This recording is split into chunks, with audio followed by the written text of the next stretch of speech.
So this will be available to anybody who wants to review it. But let's share that and let's look at why business communications matters.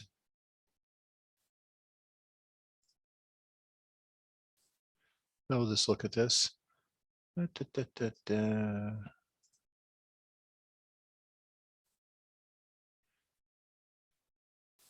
People coming in.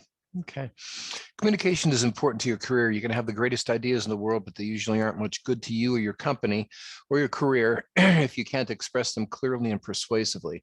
Some jobs, such as sales and customer support, are primarily about communicating. In fields such as engineering or finance, you often need to share complex ideas with executives, customers, and colleagues. And your ability to connect with people outside your field can be as important as your technical expertise. If you have the entrepreneurial urge, you'll need to communicate with a wide range of audience, from investors, bankers, government regulators, to employees, customers, and business partners. If you move into an executive role or launch your own company, you can expect communication to consume the majority of your time. Top executives spend most of their workday communicating, and business people who can't communicate well don't stand much of a chance of reaching the very top. Changing nature of employment is putting new pressure on communication skills too. Companies such as Uber and Lyft are the most visible in the gig economy, where you are being paid per thing that you do, where independent contractors work without many of the advantages or disadvantages of regular employment.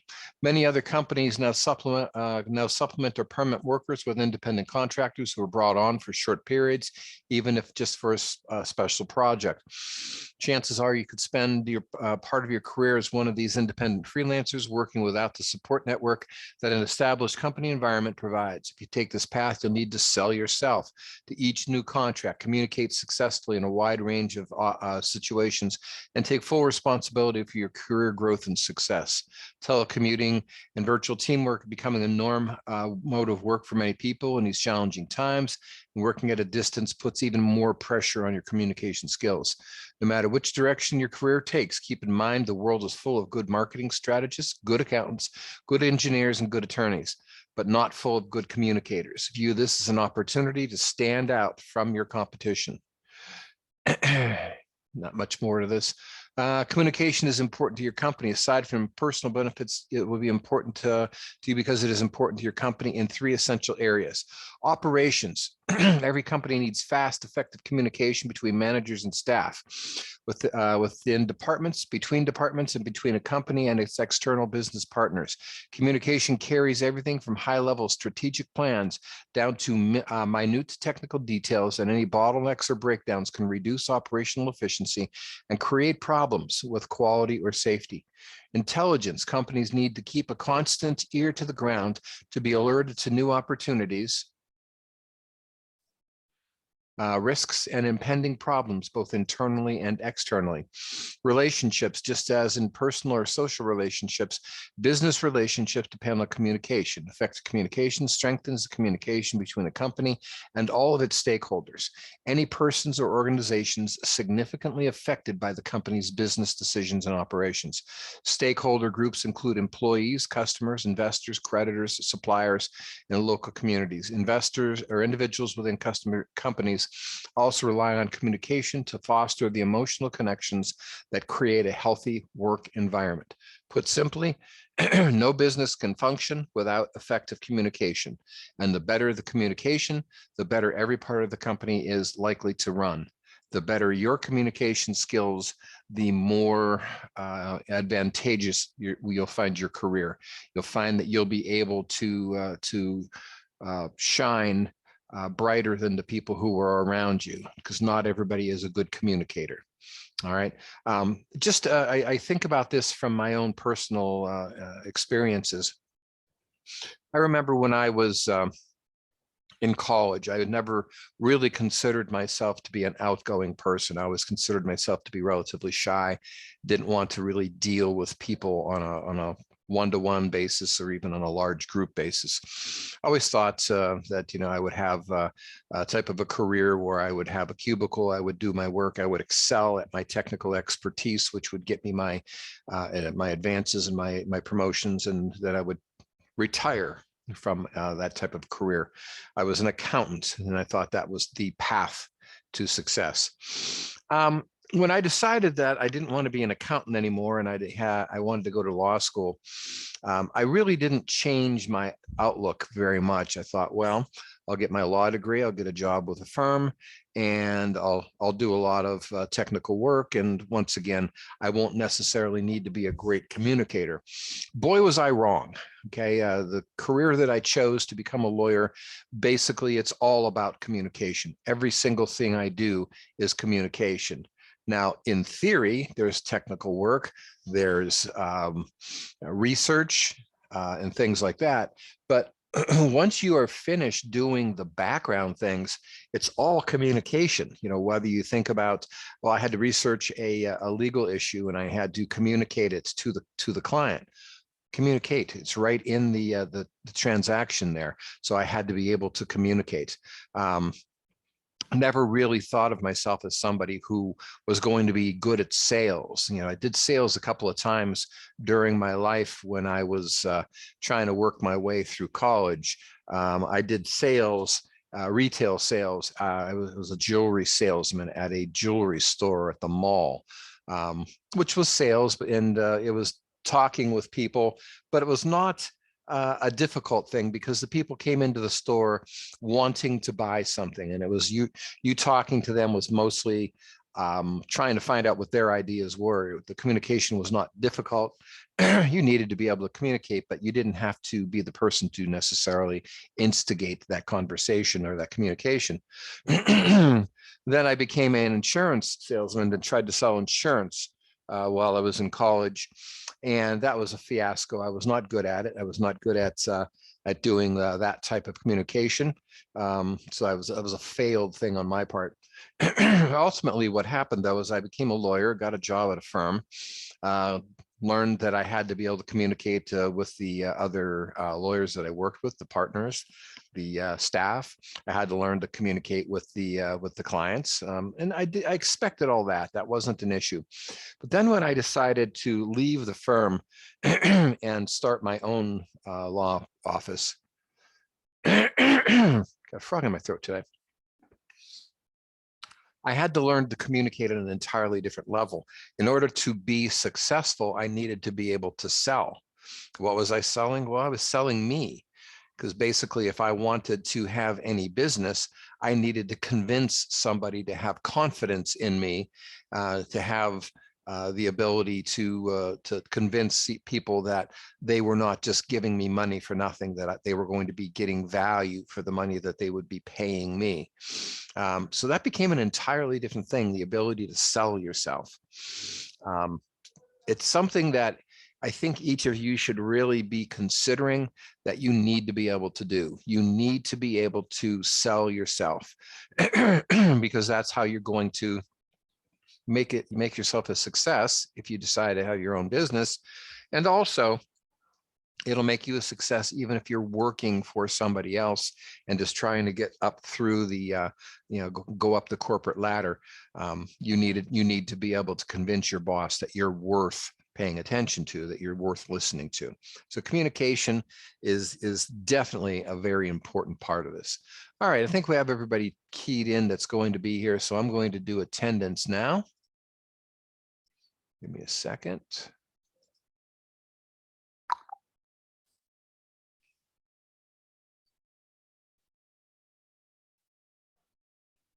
All right, attendance, here we go. Nevaeh Arnold. Nevaeh? No. Jacob Blackburn? Here. All right. Melina Buffalini? Here. Okay. Juliana Ely?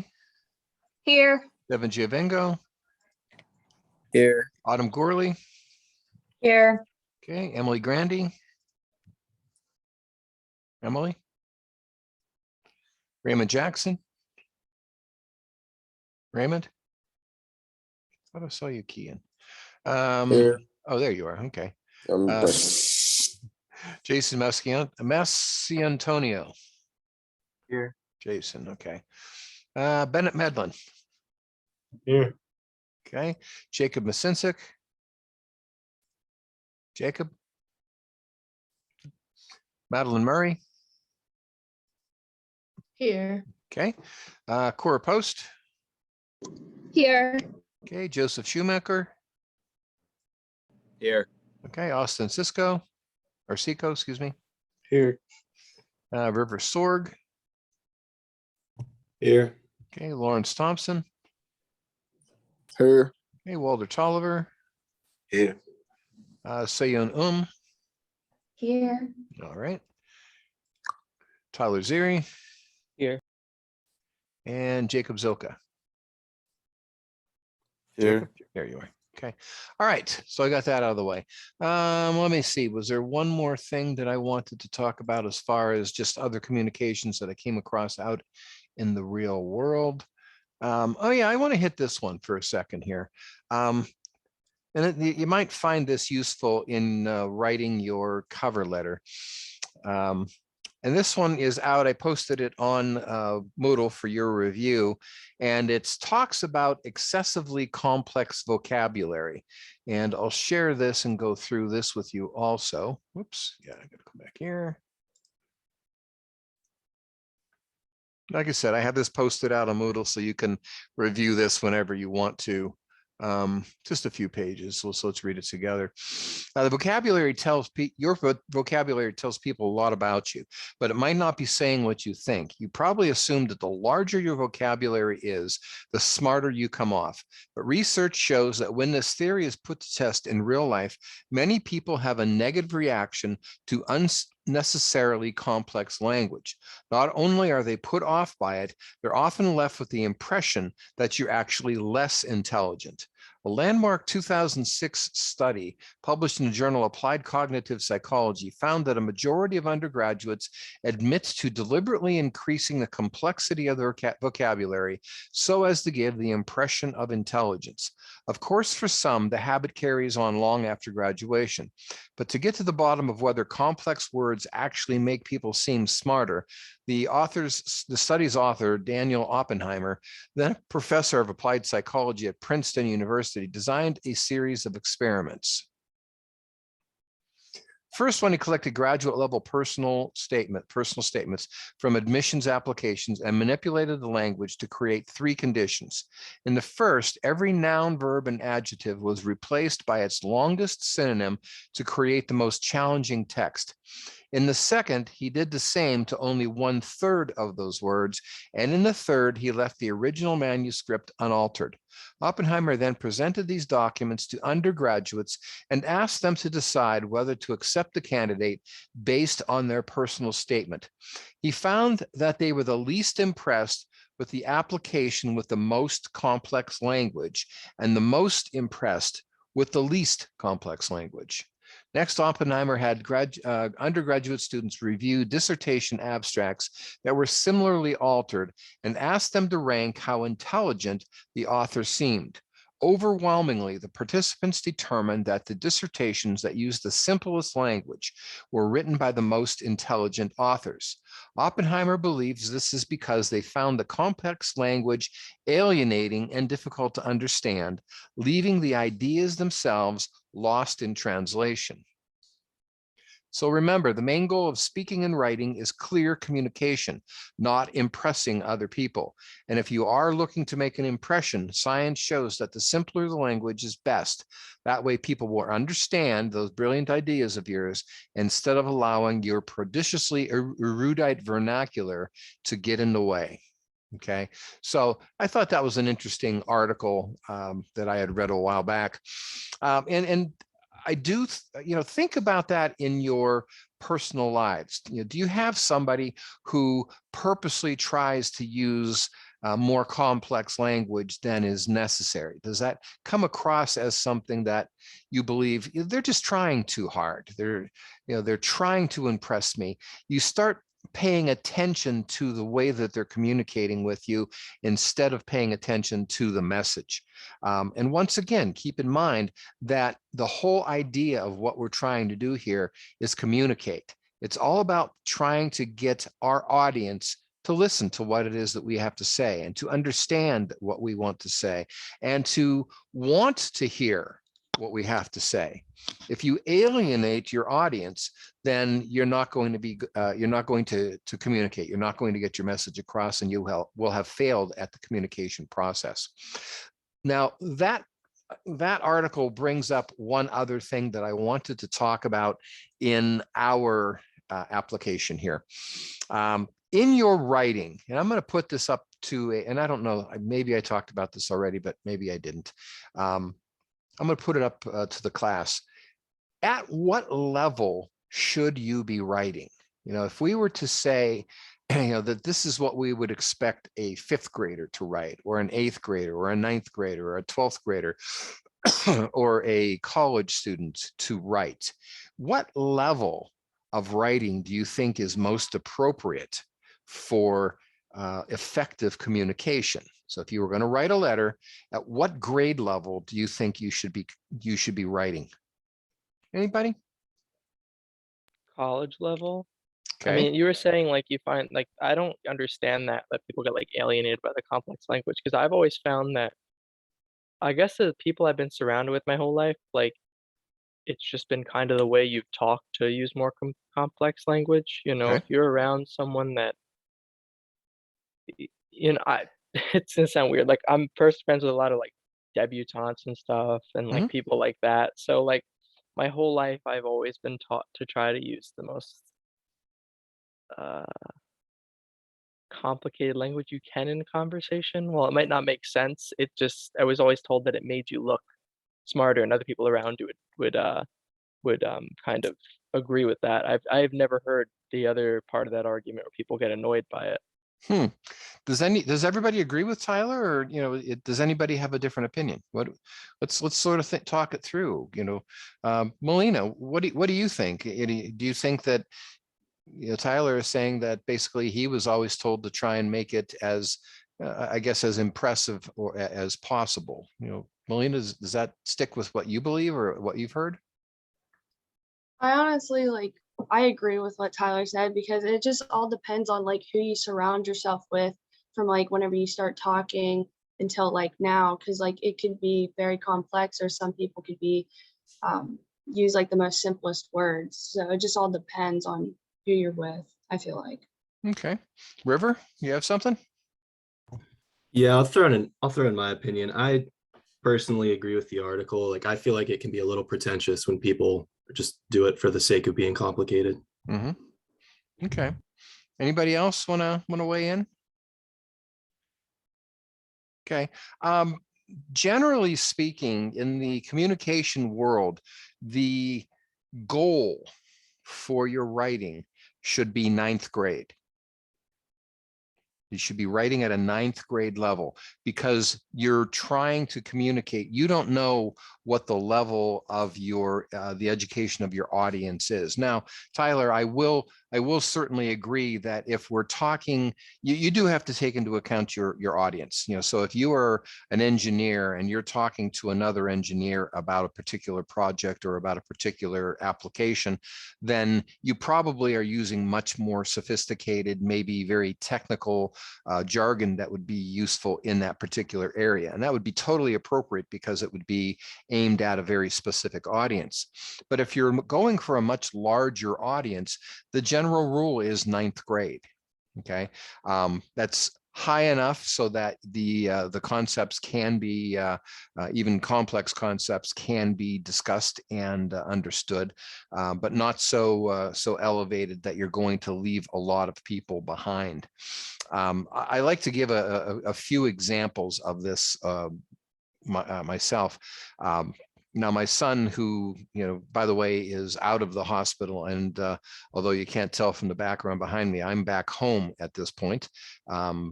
We will be staying remote for this week. So today and Thursday will be remote.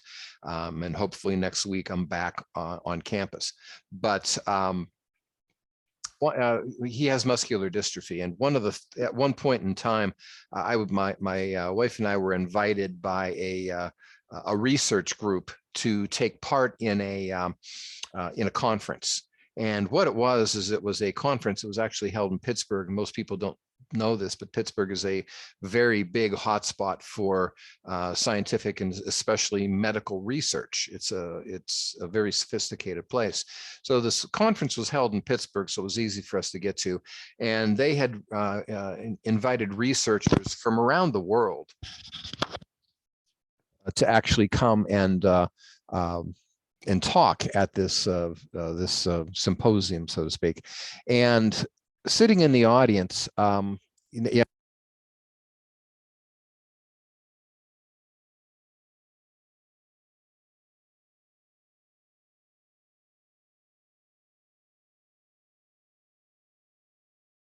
You're muted.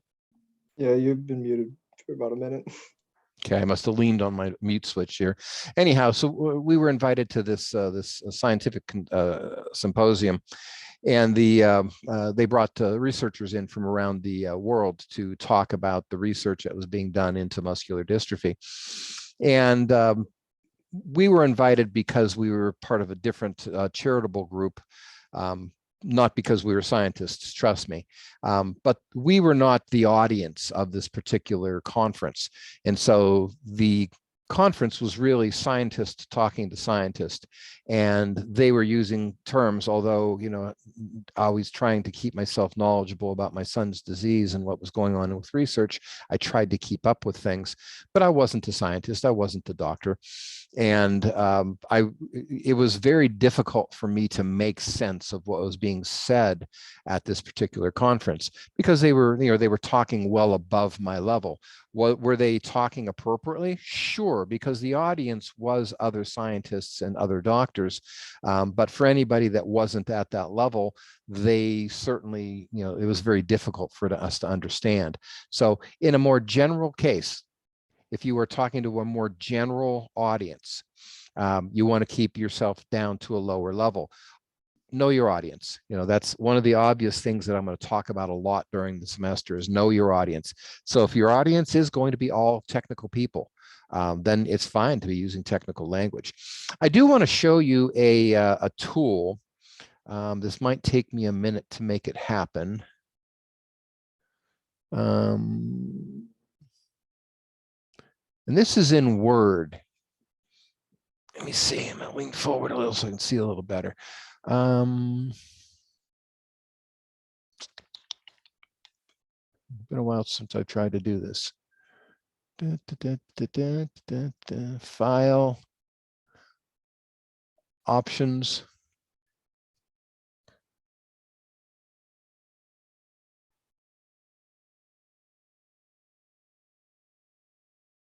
Proofing.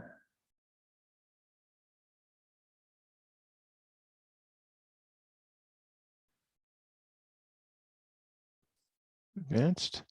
It's going to take me a second. There's a place where you can set your settings in Word to actually give you feedback on your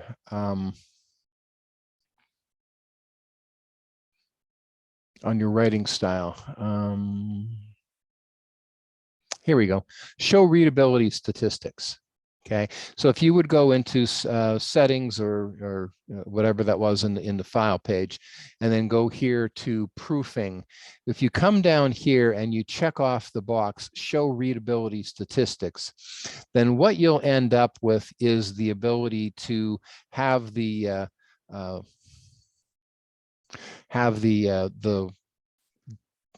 program look at your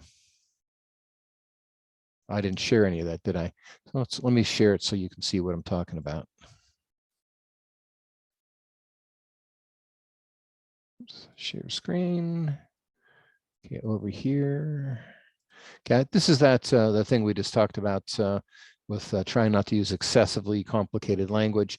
What I did was I went over to File, clicked File, and then I went down to Options here, and then under Proofing, you can check show readability statistics. So that way at the end, when your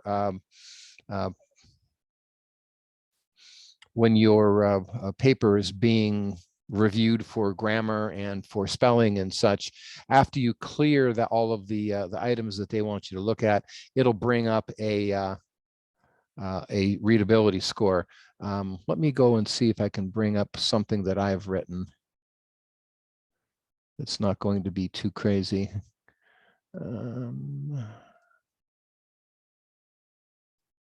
Give me 1 second. Let's see if I can get a document up that I wrote.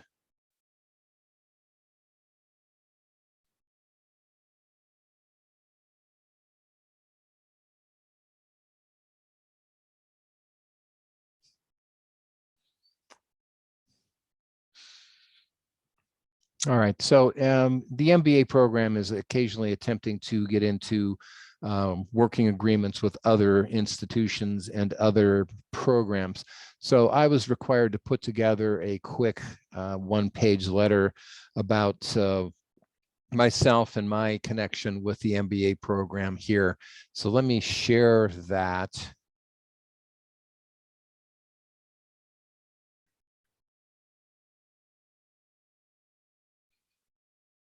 Okay, now, if I can get that, I can kick review, do spelling and grammar. Okay, so since it was already considered perfect for spelling and grammar, it went right to the readability statistics. So it gives you a lot of statistics. Words, there are 535 words, 2,761 characters, 6 paragraphs. There's 30 sentences. Average sentence per paragraph is 6. Average words per sentence is 17.7. Characters per word is 5. Readability, I have 13% passive sentences, a flesh readability ease score of 43, and the grade level is 11.6. Now, I wrote this a little bit more, in higher language, so to speak, because this was being prepared to be read by other people at a graduate level. So I felt that it was all right for me to go a little bit stronger. But normally what you want to do is you want to have your grade level be 9. I can't remember what the flesh readability score is, but we could certainly look that up. But other things up here, number of sentences per paragraph, obviously, the number of sentences that you have in a paragraph is going to make, if it's a larger number, it's going to make it more difficult to for your reader to read. Number of characters per word, 5 isn't bad. It should be somewhere above 4. Shouldn't be much higher than 5. Words per sentence, I have 17, which is actually kind of long. I don't know that you want to have that many sentences in a paragraph. But you know, it comes down to start paying attention to where you believe that you have a very good readable document, and start looking at those statistics and see what you think about that. Okay, so go for a shorter number of sentences in a paragraph, lower number of letters per word, those types of things, and basically looking for a readability scale. You know, like I said, the general consensus in the communication world is you should be looking to be writing at about around the 9th grade level. You know, if you want to go above that, that's fine, but you have to make sure that you are very clear with what you're trying to communicate. All right. All right. So I guess the next thing that I really want to do is I want to start looking at what the book, our textbook, says about applying for employment. All right, so there's of course a lot in your textbook about how to put together a resume. I purposely have made a decision not to do resumes in this course because you have other access to other resources for that. Use the people over at the placement office. They're very good at being able to put together resumes. Have them help you with that. But I am going to talk to you about your cover letter. Okay, so we've been talking about that. So in the textbook, and so I'm going to start sharing what I have from the textbook. I might, maybe not at this point. Let's see. Whether or not you mail, email, hand deliver, or upload your resume, you should include an application letter. We did read that article where we were talking about what the cover letter has changed from in the old days when I was a kid, where the cover letter was trying to convince the interviewer to read your resume. It's the opposite now, since everything's being done more digitally, that they look at your resume first. And if you are somebody that appears to be somebody that they would be interested in, then they read your cover letter for a better explanation about who you are. Regardless of how you believe that the process is happening, you should include a cover letter. You should, because this is basically your opportunity to show how good of a communicator you are. If you don't take advantage of this, then I think you're putting yourself at a disadvantage, because if other people are, if the interviewer is saying, oh, this is a really good resume, let's see what their cover letter looks like, and you don't have a cover letter, you're at a disadvantage. Or if your cover letter is bad, then they're going to say, well, maybe that person wasn't as good as we thought. It's your ability to show that you're a communicator. Okay, a poorly written application letter can prompt employers to skip over your resume, even if it appears that you're a good fit. Now, in the book, and I will share this now, there are a number of examples of application or cover letters. All right, so I'm sharing this now, but I'm going to have to make this bigger because it's awfully small. All right, this is the job posting that this particular person is applying for. So let's take a look at it. Supply chain pricing analyst, position code number, location Tacoma, Washington, status full-time. Sea Air Global Transport has an immediate opening for a supply chain pricing analyst in our Tacoma, Washington headquarters. This challenging position requires excellent communication skills in a variety of media, a polished customer service presence, both in person and over the phone, and proven aptitude in statistical analysis and business mathematics. The minimum educational requirement for the position is a bachelor's degree or equivalent, preferably in business, statistical methods, or applied mathematics. Experience in customer service is highly desirable, and experience in transportation or logistics is a major plus. Now, click here to learn more about the company. Click here to explore the compensation packages that we offer. All right, so moving down, here's the letter. Our applicant is a guy by the name of Dalton Smith. And note the way that he has his letter formatted. This is a formal business letter format. Everything is justified against the left margin. He's leaving spaces where he should to make it more readable. He's not using a letterhead. He's using just the return address version of this, which is his street address, city, state, followed by the date against the left margin.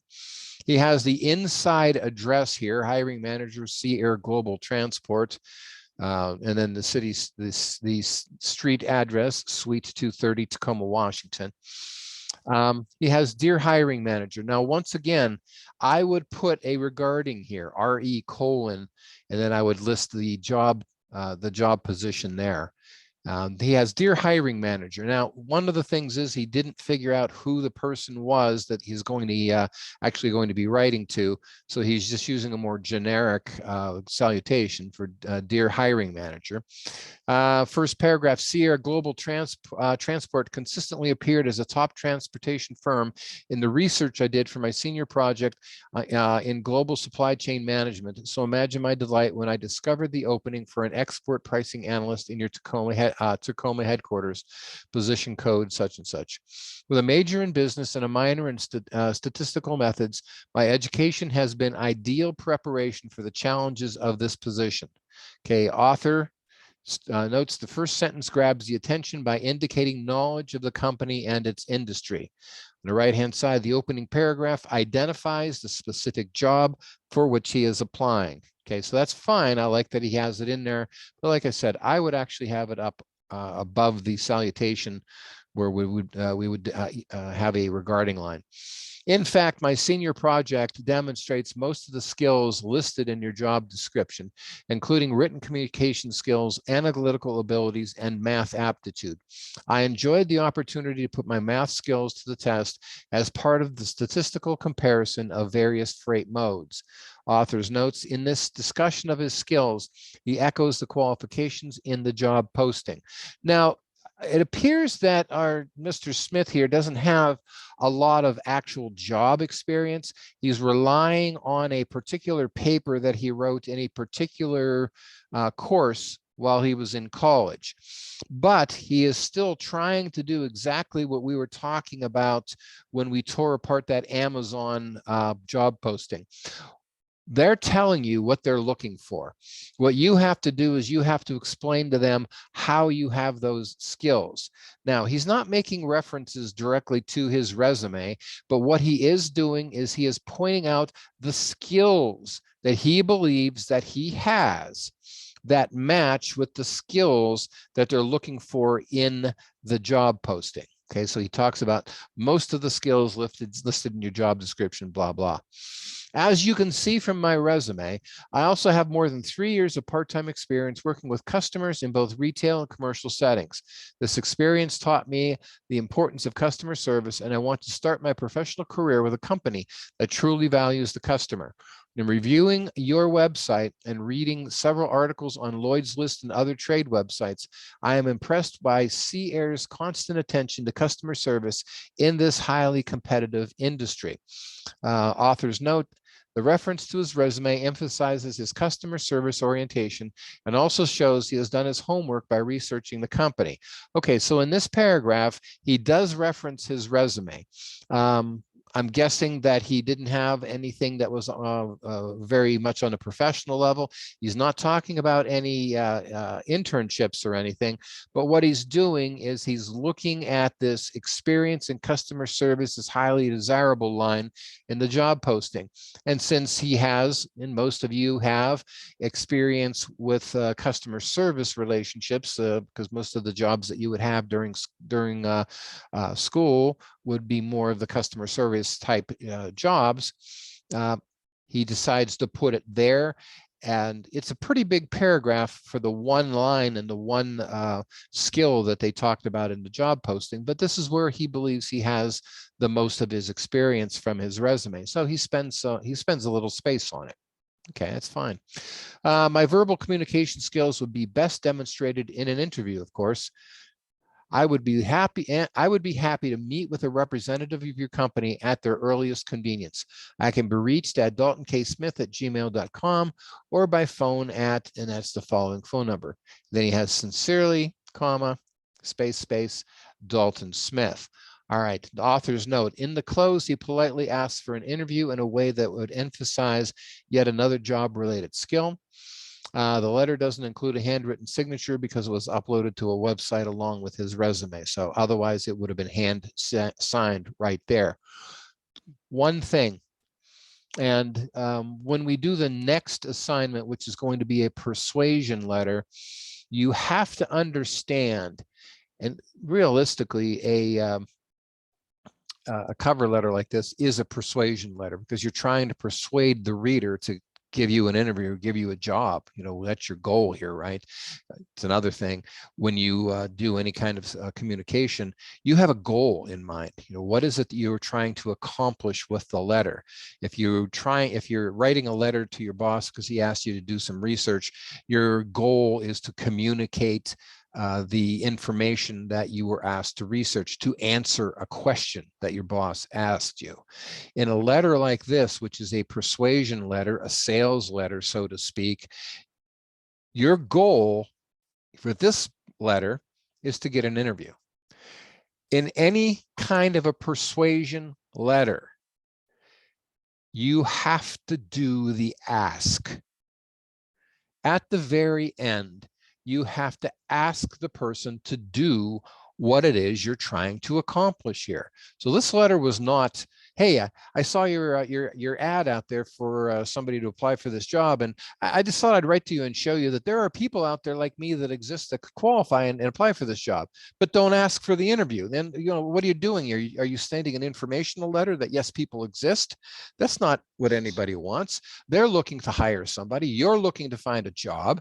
So what you need to do is you need to sell yourself. You need to point out the skills that you have that match the skills that they're looking for, prove that you have those skills in some manner or another, and then ask for what you want. If I was sending you a letter trying to sell you something, at the end of the letter, I would do the ask. Can I put you down to support my product? Can I ship you, 10,000 of my widgets that I produce? Will you buy the life insurance that we've discussed? You do the ask. Never forget to do the ask, okay? He does it. My verbal communication skills would be the best demonstrated in an interview, of course. I would be happy to meet with a representative of your company at the earliest convenience. I can be reached at, and then he gives the contact information. Couple things in here that I think are done very well. I don't think his ask is direct enough. Okay. He says, oh, my verbal skills would be best demonstrated in an interview. And then he talks about his availability. Ask, do the ask.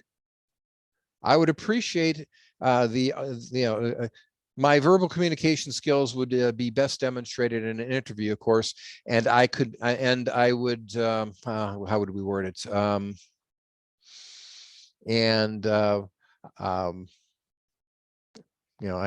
do it directly. I am requesting an interview at your earliest convenience.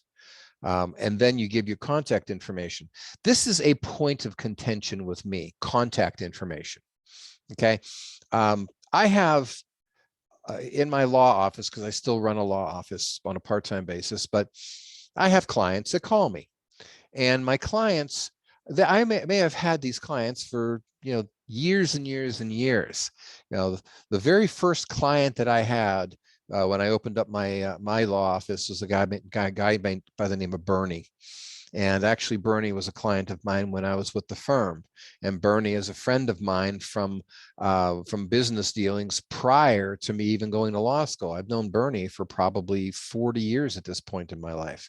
When he calls me, he'll just say, hey, John, it's Bernie, call me. That means I have to go look up his number. He knows his number. How difficult is it for him to give me his number when he leaves the message? Hey, John, it's Bernie, 814-255-6713, whatever. He knows his number. Just give it to me. What we see in this letter is, although we may have that information, that contact information, for example, do we have his email address anywhere? I guess we don't. We don't have his phone number anywhere either, do we? But if you guys were using your letterheads, your name, your address, your email address, and your phone number would be part of your letterhead. So it would be there, easy for the audience to get it.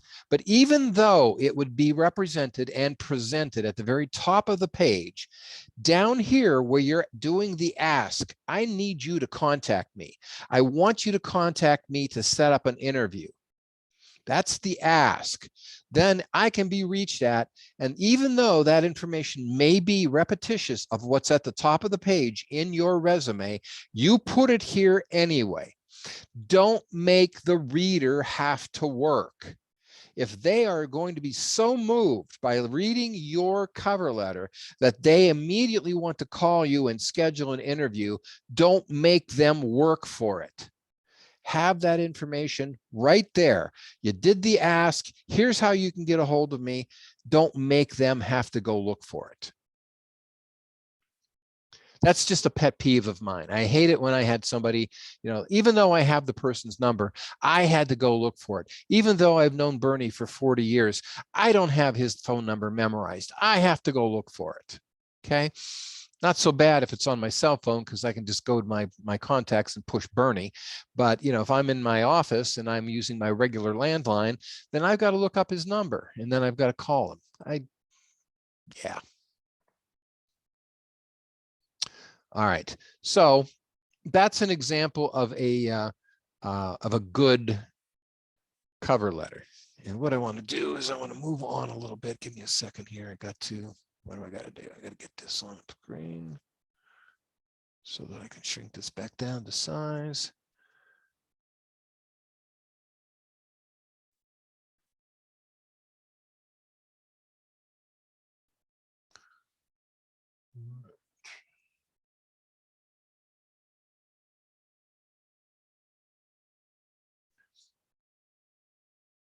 There's a discussion in the book about interviews and such. I don't want to do that. I want to get back into the writing of the letter. Give me a second to get to where I want to be.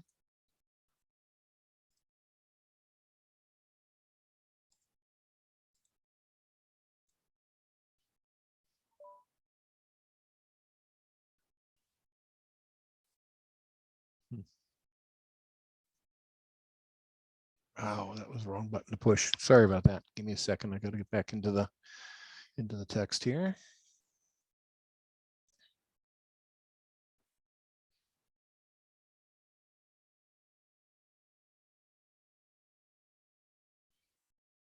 All right.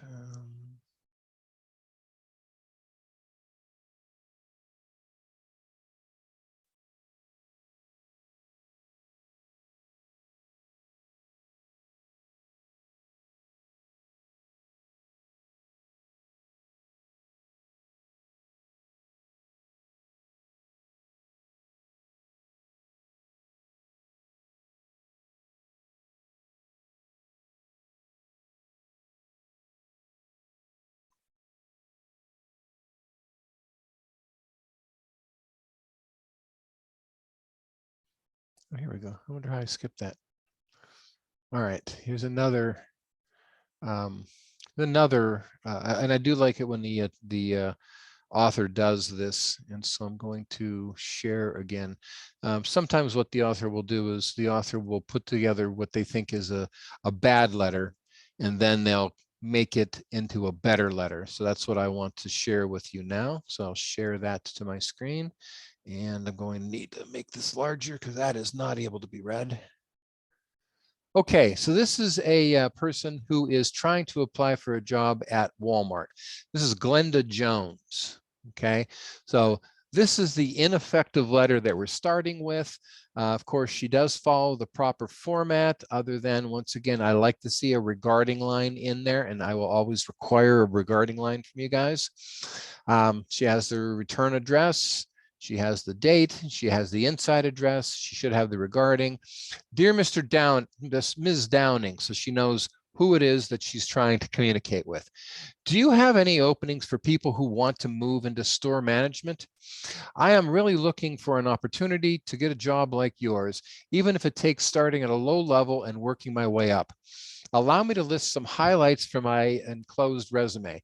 First, I have a BA degree in retailing, which includes such key courses as retailing, marketing, management, and business information systems. Second, I have worked as a clerk and as an assistant manager in a large department store. Third, I have experience in the customer-facing aspect of retailing, as well as operations, marketing, and personnel supervision. Successful retailing is about more than systems and procedures. It is also about anticipating customer needs, fostering positive relationships with the community, and delivering the type of service that keeps customers coming back. Retailers that fail in any of these areas are doomed to decline in today's hyper-competitive sales environment. I am the sort of forward-thinking, customer-focused leader who can help you avoid this fate. I will call you Wednesday at 2 o'clock to explain why I would make a great addition to your team. Sincerely, Glenda Johns. And it's typed enclosure. Okay, now let's take a look at what the author says about this particular letter. First paragraph again, do you have any openings for people who want to move into store management? I'm really looking for an opportunity to get a job like yours, even if it takes starting at a low level and working my way up. Comment, the writer commits 3 major mistakes in the first paragraph. Asking a question that she should know the answer herself by visiting the company's website, failing to demonstrate any knowledge of the company, and making the message all about her. Okay, so if you look at that, there's the one thing that jumped out at me at the very beginning that irritated me. If this letter was being written to me, I want a job like yours. Hey, Gamalchek, I want your job, and I'm willing to even start at the bottom and work my way up to get to where you are. Well, gee, that's how I did it. So you're telling me that you're going to be just fine starting at an entry-level job and then working yourself up to upper management. Okay. Kind of irritates me that that's the attitude, at least that's the way that was stated. Okay. It was just aggravating to me, so at this point, if this letter is to me and I'm trying to make a decision on somebody to hire, I don't know that I want this person. I don't know if I like the attitude, or at least the way they're communicating the attitude. Like I said, the author said, ask a question that she should know the answer to. Do you have any openings? Well, she either knows that they have or they don't. Could visit the website, fails to demonstrate any knowledge of the company, and making the message all about her. Second paragraph. This paragraph merely repeats information from the enclosed resume, which wastes the reader's time and wastes the opportunity for the writer to present a more complete picture of herself. So she's listing her accomplishments. Okay. BA degree, courses such as such and such and such and such. Second, I've worked as a clerk and an assistant manager. Third, I have experience in customer facing aspects of retailing. Okay, so she talks about her experience, and we've talked about that. You don't want to just spend the time regurgitating or repeating what's on your resume. That's a waste of your time. If she would have taken the time to look at the things that she has learned. As I said, the cover letter should not be a repetition of the history that's on your resume. Your cover letter should be about what skills that you developed at each of these various things that you've done. Did you develop the skills of being able to manage people? Then say that. Did you develop the skills of being able to do retail marketing, knowing how to do displays? Then talk about that. Don't talk about just a repetition of the things that are on your resume. Okay, third paragraph. Successful retailing is about more. Okay, I'm not going to bother with it. C. John's attempt to show that she understands retailing, but this paragraph comes across as an arrogant lecture. The tone is particularly inappropriate given that she is writing to the store's top manager. I love this end of the paragraph. Retailers that fail in any of these areas are doomed to decline in today's hyper-competitive sales environment. I am the sort of forward-thinking customer-focused leader who can help you avoid this fate. This person who is asking for an entry-level position at Walmart is going to save the chain. Walmart is a multi-billion dollar company, and we have just been waiting all this time for Glenda Jones to finally graduate and come and save us from the obscurity and failure that we are wallowing in right now as Walmart. Oh, come on. So once again, that's a terrible way to put that. I will call you next Wednesday at 2 o'clock to explain why I would make a great addition to your team. The call to action is overly aggressive, and it presumes that the reader will be available and willing to take a phone call from a complete stranger about a job opening that might not even exist.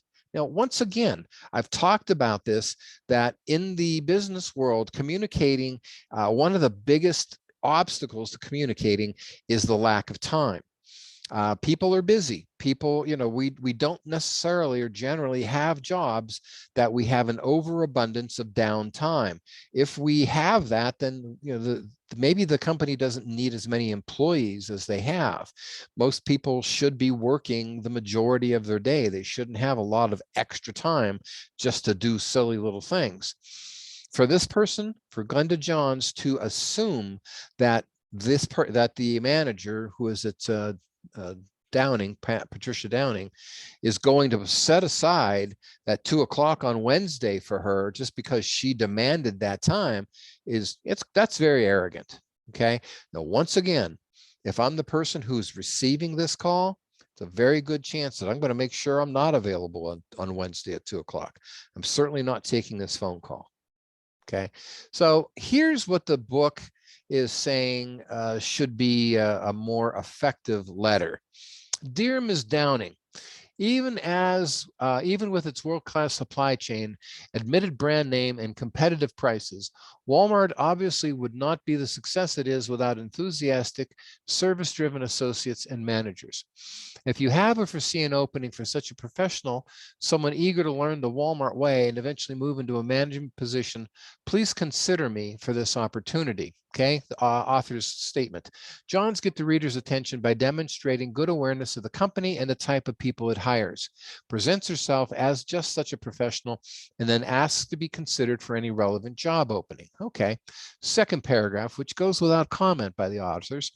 As an associate or management trainee, I can bring a passion for retailing and the perspective I've gained through academic preparation and 4 years of experience. Please refer to my enclosed resume for more information. Okay, sort of a throwaway paragraph, I'm guessing. Working as a clerk and then as an assistant manager in a large department store taught me how to anticipate customer needs, create effective merchandising, and deliver services that keeps customers coming back. Moreover, my recent BA degree in retailing, which encompasses such courses as retail concepts, marketing fundamentals, management, and business information systems, prepared me with an in-depth awareness of contemporary retailing issues and strategies. The comment from the author, Johns uses the body of her letter to expand on the information presenting in the resume rather than simply repeating that information. Although this over here on her education doesn't, all it is a recitation of the courses again. Up here, she does start talking about some of the skills that she acquired in her previous jobs. So it's not as bad as that first letter. I do think that she could have done something better with this language down here about her education. I understand that it becomes one of those things that education is, you don't necessarily know that that's going to mean a lot to them. See the last paragraph. I understand Walmart prefers to promote its managers from within. So once again, this is one of those situations where she knows something about the company and is demonstrating that knowledge. And I would be pleased to start out with an entry-level position until I gain the necessary expertise or experience. Could we have a brief conversation about the probabilities of joining your team? I am available by phone at such and such, or email at gundajohns@mainnet.com. So once again, she does the ask. Could we have a brief conversation about the possibility of joining your team? And then she gives her contact information. Once again, don't make them go look for your contact information. This is a power-packed paragraph here. It shows an understanding of the company, which is good because now it shows that you actually care about that company. If you don't do any research and you don't know anything about the company that you're applying to, then they don't believe you have any real interest in them. You're just sending out resumes and applications to everybody. They want to believe that you have a passion to work for them. Okay. And doing this gives that impression. And then, like I said, she does the ask very well, and she gives the contact information. C, the close builds the reader's interest by demonstrating knowledge of the company's policy regarding promotion. And D, the call to action is respectful, and it makes a response easy for the reader by providing both a phone and email contact information. So I think that's great. I think everything that was done in there was done pretty well. I have to, going out on a limb there, I'm agreeing with the author of the textbook that I chose. The book does talk about the possibility of an unsolicited application letter, which in reality, it appears that that Walmart letter is unsolicited. It was not a letter that was directed to an actual job posting that was seen somewhere. The one for C-Tech or whatever the name of that logistics company was in Tacoma, that was a solicited letter. They're actually looking for people to write in. Although I don't want everybody out there doing a ton of unsolicited, maybe you've got a job for me type things, but here are some things you should be careful of to try and have in your letter, no matter if it's solicited or unsolicited. Clearly identify the opportunity you're applying for, expressing interest in. Show that you understand the company and its marketplace. Never volunteer salary, history, or requirements unless an employer has asked for this information. We'll come back to that. Keep it short. No more than 3 or 4 brief paragraphs. Remember that all you're trying to do at this point is to move the conversation forward one step. Show some personality while maintaining a business appropriate tone. The letter gives you the opportunity to balance the facts only tone of your resume. Project confidence without being arrogant. Don't just repeat information from your resume. Use the conversational tone of the letter to convey additional professional and personal qualities and the reasons that you're a good candidate for this particular job. Once again, you've torn that job posting apart. You know what it is they're looking for. They've described their ideal candidate. What you have to do is you have to be able to, I don't want to say manipulate because you're not lying. What you want to be able to do is you want to be able to show that from the jobs, the internships or jobs or education that's listed on your resume, you've developed those skills. Show how. If you didn't have a job where you had communication as part of your particular job requirements, but you took a communications class or 2 in college, and communications you believe is one of the big things they're looking for, then you're going to have to say how you developed your communication skills in the courses that you took in college.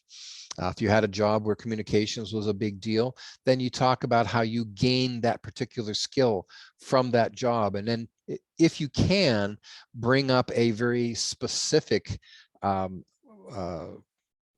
context to show that one of the things you did was you answered a challenge and you overcame an obstacle, or you designed something that was entirely new because of your skill. And that becomes an absolute proof of the skill that you have. Stop sharing there for a minute. Let me see, do I have anything else?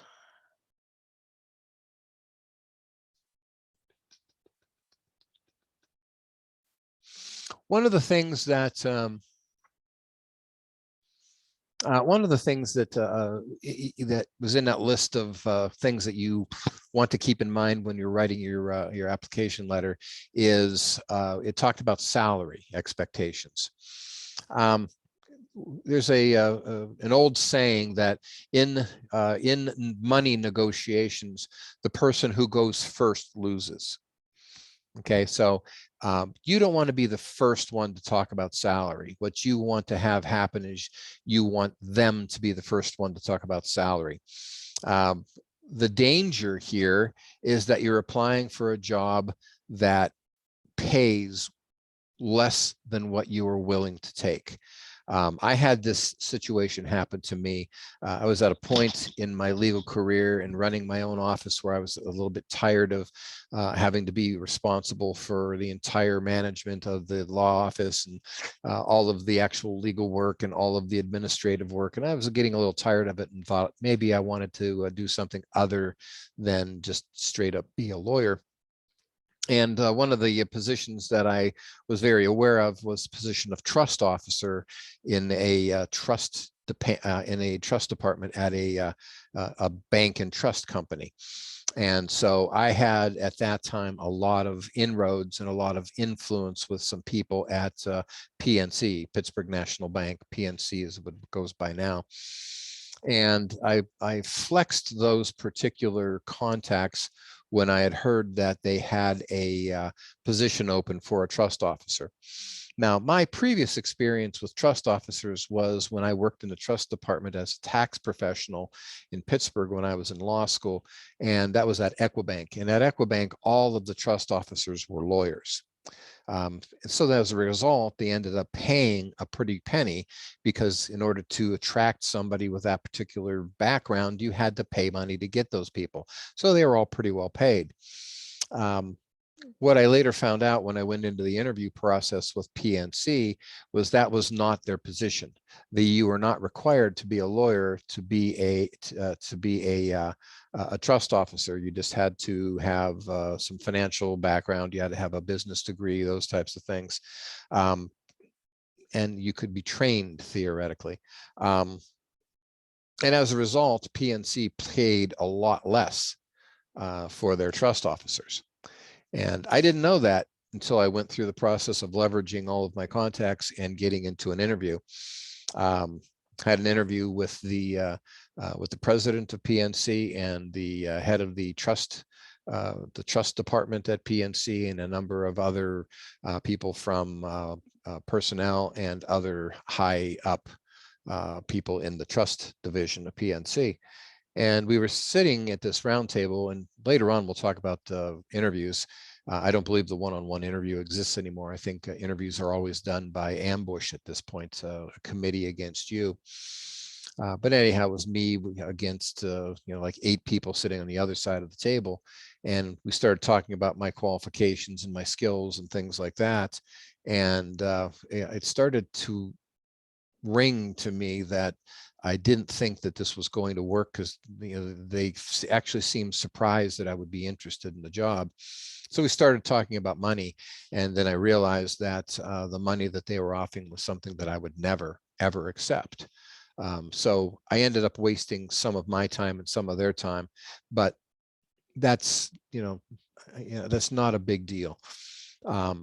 Normally what happens is that you as the applicant, you don't want to end up leaving money on the table.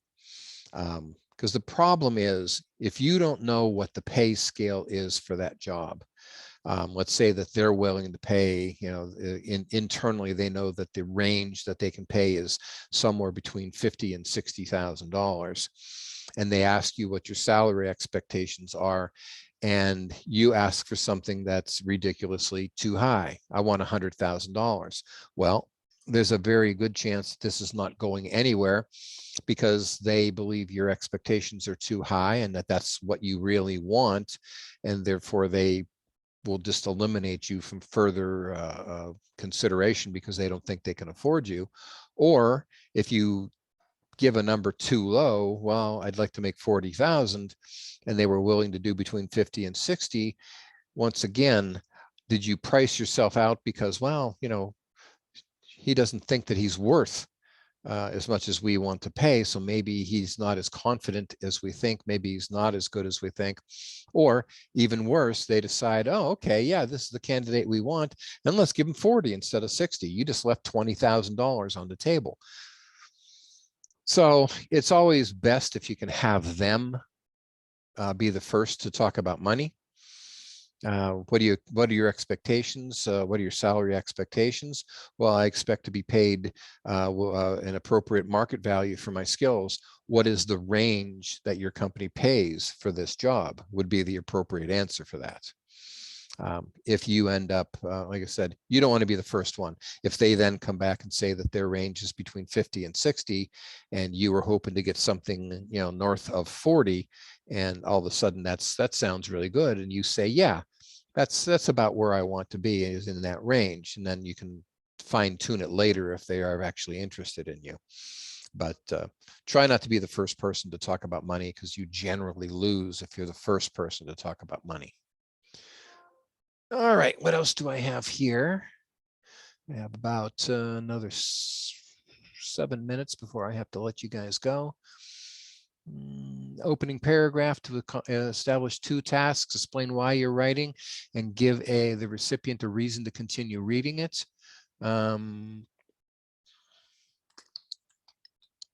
The middle section of your letter presents your strongest selling points in terms of the potential benefit to the organization.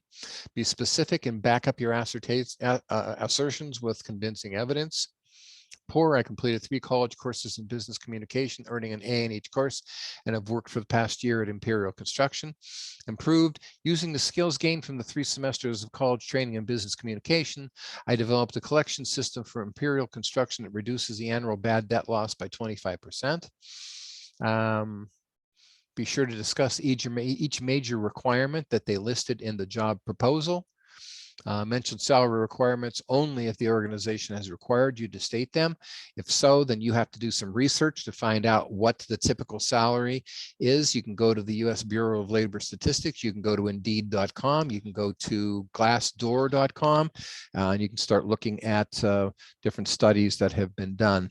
And the final paragraph of your application letter has 2 important functions: to ask the reader for specific action, usually an interview, and to facilitate a reply.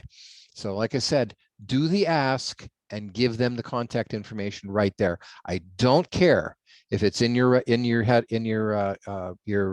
letterhead. I don't care. It has to be right there by the ask. Do not make them work for it. Let's see. There's a checklist that the book has given us. Take the same care with your application letter that you took with your resume. If you're prospecting using an unsolicited message, do deep research to identify the qualities the company likely wants.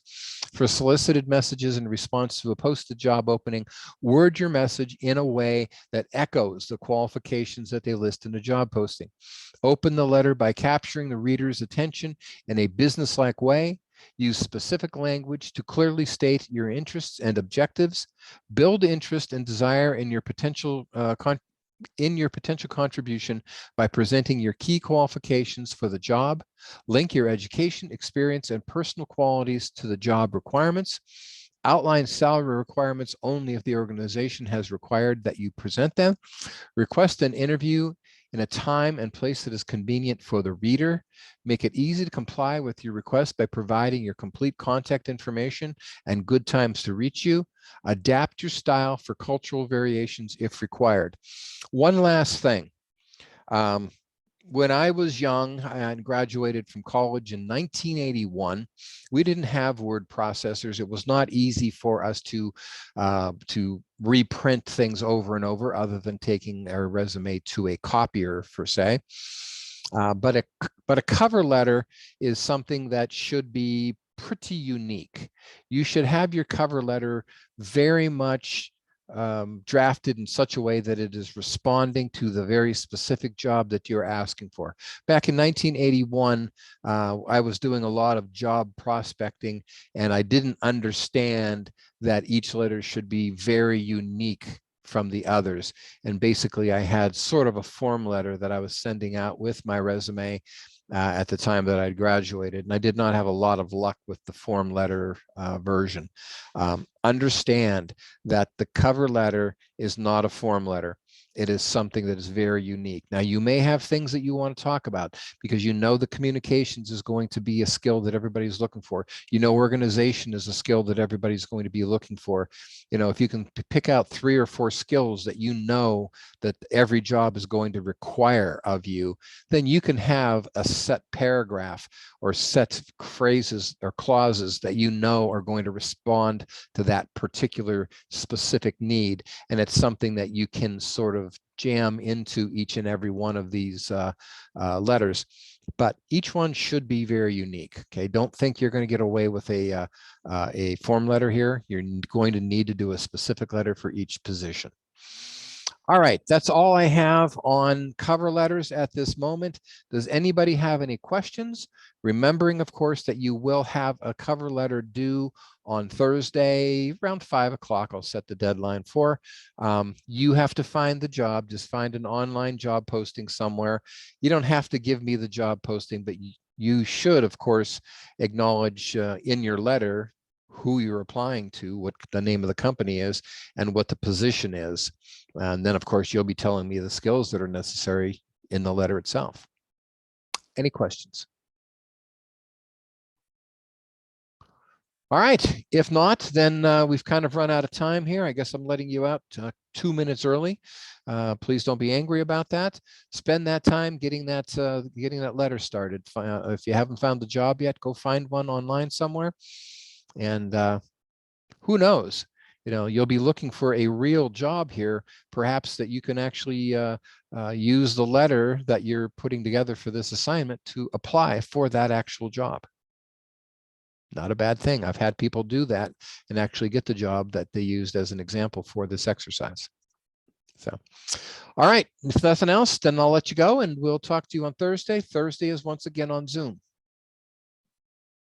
Have a good day. Have a good evening. Thank you. Everybody have a good day too.